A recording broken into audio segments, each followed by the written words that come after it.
What's going on, world? This little vegan here, and welcome to another episode of Tea with TLV, which is a series dedicated to drinking tea and having conversations with amazing activists from around the world. And for today's episode, I have Dennis, me. We are coming at you from Bochum, Germany, and I wanted to share Dennis's story with the world because I think it is an awesome one. If you haven't already subscribed, make sure to click that red button so you can stay up to date with everything that I am doing on my channel, and of course, so that you can see more episodes of Tea with TLV. So let's get started. Dennis, what is your vegan story? Alright, so I'm 27 years old now, and my vegan journey, like I would call it, started when I was 18. I had a pretty rough time because, you know, one of my best mates at that time, we had like a big argument, and so our friendship ended, which was a huge part of my fault. And so I said I wanted to cut something out of my life that I loved. And at that time, that was meat. I ate it like 3 times a day. I really enjoyed it. I never thought I would be able to cut it out from my meal plan.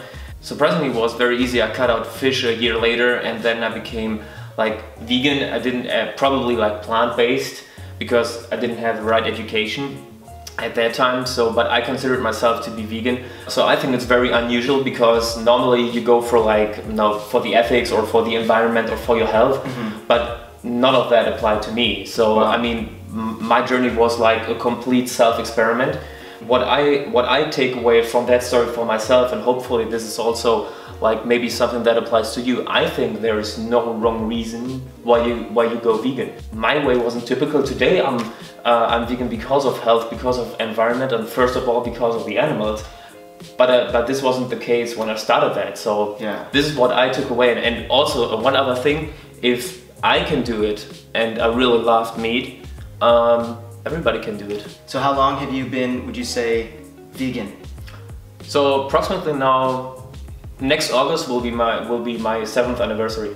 Amazing. That's really cool. Like I love hearing everyone's story on how they went vegan, because like for myself it was all about health and it happened overnight. And for some of my other friends, it took them a year of self-discovery, figuring out, was it for health, was it for the environment, was it for the animals, until they get into their own groove. I think ultimately, like you said, it gets down to the ethical side of things. Yeah. If you go vegan for health, you're going to quickly start to realize that you can be healthy and have a healthy planet if you care about saving the animals. Yeah, because right. You know, the more intrinsic belief that you have for animal liberation, for saving animals, everything else is just going to benefit your health, the planet. Right, and I also think like the ethical argument is by far our strongest, because I think you can eat just a little bit of meat and still be healthy. You can eat a little bit of meat and just do like a lot of good things for the environment, but you can't just like kill a single animal for ethical reasons. So this is why I think it's the strongest argument. It should always be #1. Yeah, I think so. That's an awesome point. So I love hearing about vegan stories, but something that I've gotten into over the last year is activism. Right. And what I've asked Seb and Amber on the last episodes of Tea with TLV is, how did you become an activist? How, when, why? Talk to me, talk to them. What was your driving force to becoming an activist and that journey? So my girlfriend, we met each other for before 2 years. At that point was already vegan for 4 years. She was just vegan for 2 months. But she researched veganism. She knew a lot more than I did, even after 4 years. Yeah. And so she got me inspired to also look into that kind of stuff. And I really went to research some studies. I really went through the studies. I looked like several documentaries together with her. So I said, I would really love to have someone in my school who told me about the topic. And so this is the reason why I said this was my first activism that I did. I reached out to my old school teacher in philosophy, and I was like, hey, I want to talk about veganism. Would you be down for that? To just give me one lesson and want me to talk about that? I did the lesson, and then we're like, people who really loved eating meat, they approached me and they say, well, I still eat meat, but I really love what you're doing. And they actually contacted other teachers because they wanted me to go to their lessons as well. So this is where I started out. So basically. You went like, this was a couple years of just being vegan and figuring out, getting all the information you needed, building up that confidence, and then your first activism was public speaking. in a school, right? In a school. Yeah, right. that scares the heck out of me. Well, I mean, when I was first starting activism, you know, I went to like a silent protest sort of thing where I didn't have to talk. But that's another thing for all of you out there.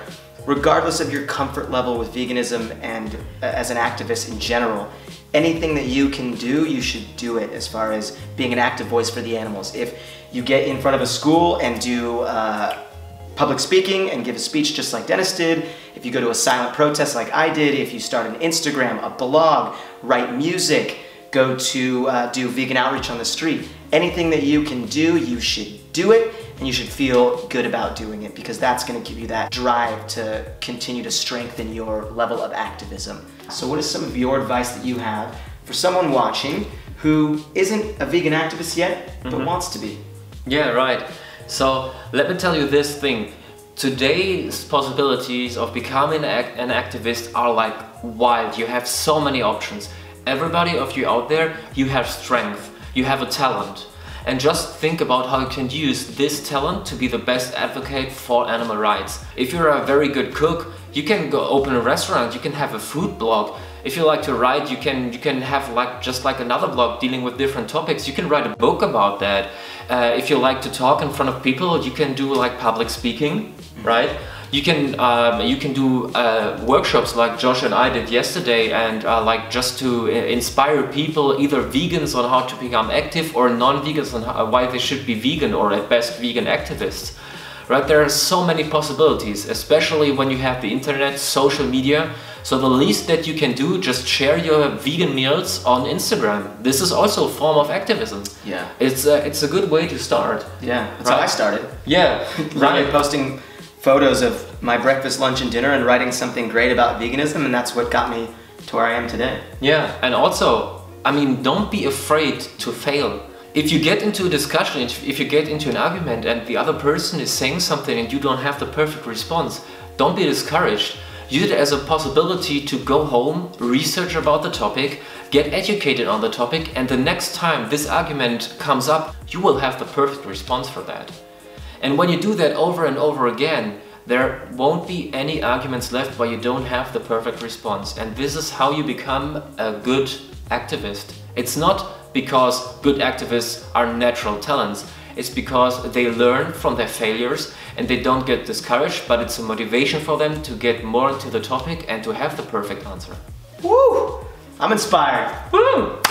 I love that. No, I think that's really, really good advice, and I hope that you're able to find some value in that, because it's, like Dennis said, it's all about learning. It's a process. Quickly, off of the activism side of it, first thing I noticed about you is you're covered in tattoos. Yeah.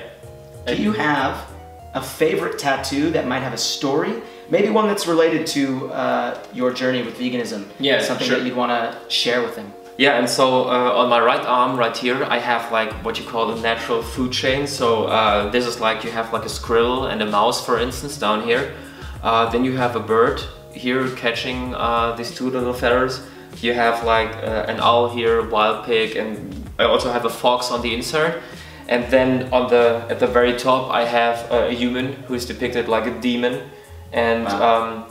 He's like having his hands like more like claws. The fingernails are more like claws, and just like that he rules over all these animals, which is like extreme depiction, or not like extreme. It's actually what it is happening today, every day. And so this is like a very negative view on what the current state at the moment is. But I just draw like the positive sides on that, because also this human, he has like the vegan flower tattooed. Wow. Just below his eyes, so there is still some hope left. It's a constant reminder for you. Yeah, right. You can use that on outreach when someone brings up the food chain. So I have a lot of work to do. Yeah. Only have 3 right here, which is what I wanted to talk about next, actually. Yeah. Anonymous for the Voiceless. I'm sure if you are watching this and are familiar with my journey, you know that I am absolutely in love with the organization. Anonymous for the Voiceless. We're an animal liberation organization that specializes in, effective street activism. And if you've watched my Insta stories, it's with the white Guy Fawkes mask, holding the computer screens, showing slaughterhouse footage on the street, and then engaging with people and hopefully leading them down a path towards taking veganism seriously. So yeah, what's your AV story here in Germany? I started my chapter in June, so I became an organizer in June. Never done an AV demo before that. I just started off with that. I really like the concept because it is not you talk down on somebody, you look down on somebody. It is more like you have a conversation with somebody, not against somebody. Yeah. And this is what I feel like is the most effective approach. Yeah, so I really like the concept, and I wanted to do more than just being an organizer. And so Paul and Estelle, who are running the organization, I offered to them to do like induction calls, which means we always do video calls when there are new chapters, people who want to start a chapter. Okay. And so I started off with doing that, and now for like I say 2 or 3 months, I'm the organizer for Germany, responsible for Germany for AV. The entire Germany? Entire Germany. How many chapters? We currently should have around 41 or something like that. Okay. So if you're interested, I'm going to put the link to AV's website down below. Right on the homepage, there's going to be a list of every single chapter. Search for one. If there's one in your area, click that link. It'll take you to their Facebook page.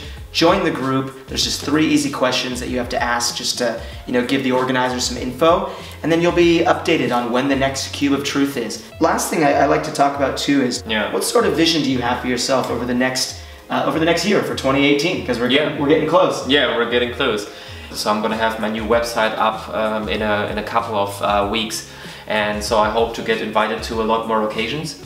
And the other thing is I'm looking to plan a 24-hour Cube of Truth in Berlin, summer of 2018, and there's gonna be a silent march directly after that. Wow. So I had the idea already for a long time. I'm just now gathering people to keep like a close organizer team to plan the event. Will be pretty wild. Yeah, I already had several people saying they want to do the 24 hours. One of them, is Josh right here. We're just hoping that a lot more activists from other countries within Europe or maybe like other parts of the world will come to that cube, and we do that for 24 hours just as a symbol, as a statement that all over the world, in every country, there are activists dedicating their lives 24/7 to do something for the animals, to raise their voice for the animals, and this is just like to pay a tribute to them.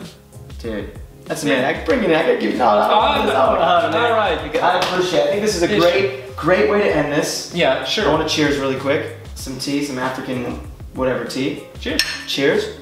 And so I want to thank every single one of you for watching this episode of Tea with TLV.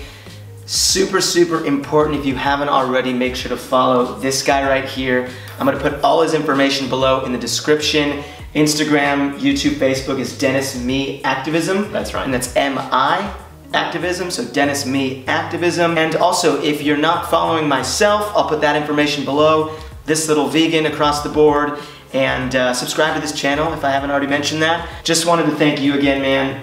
We'll do I love it. I love this like, go for a handshake, I get a hand hug.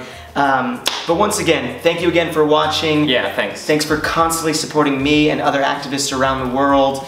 It really means so much to me, and I know it means a lot to you. So thank you again for being here, wanting to come up, do some tea with TLV, and for hosting me. Like, I've been eating like a champion here in Bochum, sleeping like a king. It's been amazing. So much love for you, man. Yeah. I'm excited to see where your journey takes you as far as activism goes. And for all of you, like always, choose compassion.